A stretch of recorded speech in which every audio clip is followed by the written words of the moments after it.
Well, this morning we have a live look outside the Portland Art Museum. A new exhibit just opened this weekend, and this is its only West Coast stop. This display is all about the creativity, ingenuity, and global impact of contemporary African fashion.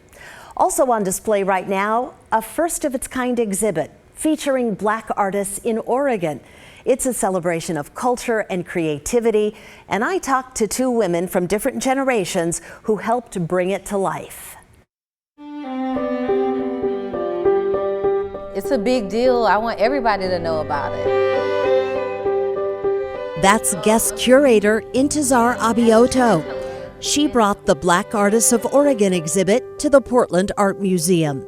It's a first-of-its-kind display, a collective tribute to almost 70 artists, featuring paintings, photos, sculptures, textiles, and more. All those people are like behind and with and among us in this moment. The exhibit celebrates Black creatives in Oregon over the last 100-plus years.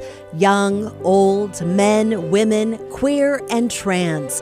Abioto says it embraces the expansiveness of the Black experience. How Black people live here in this space today, how they lived in the past, how we'll live in the future. It's almost like a portal, a window, just an unfolding kind of mystery. And I think it's also a way to value people. That's me. Portland artist Janice Ingersoll feels that. This exhibit and the recognition it brings have been a long time coming. It made me feel like the works that I've done over the years were worthwhile, you know? As a young upstart in the 80s, she remembers that mainstream galleries weren't all that interested in Black art. So she and her friends got together and booked their own shows. She never could have imagined. Never in a million years. That one of her paintings would hang in the Portland Art Museum. When I walked in here the very first day, it energized me and it made me proud. And I said, all of this has been hiding in Portland and people need to see it. Think of this as a full circle moment. Janice says her mom was among the first Black docents at the Portland Art Museum. But her relatives in the Rose City go back much further than that.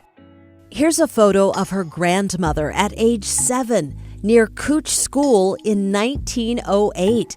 And her grandfather was a tailor who owned this shop off Burnside in the 20s. Janice also remembers her dad being the first Black engineer at the Bonneville Power Administration.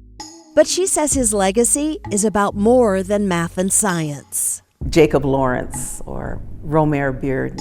I was fortunate that my parents taught me about the African American artists. Now Janice is doing the same thing for the next generation.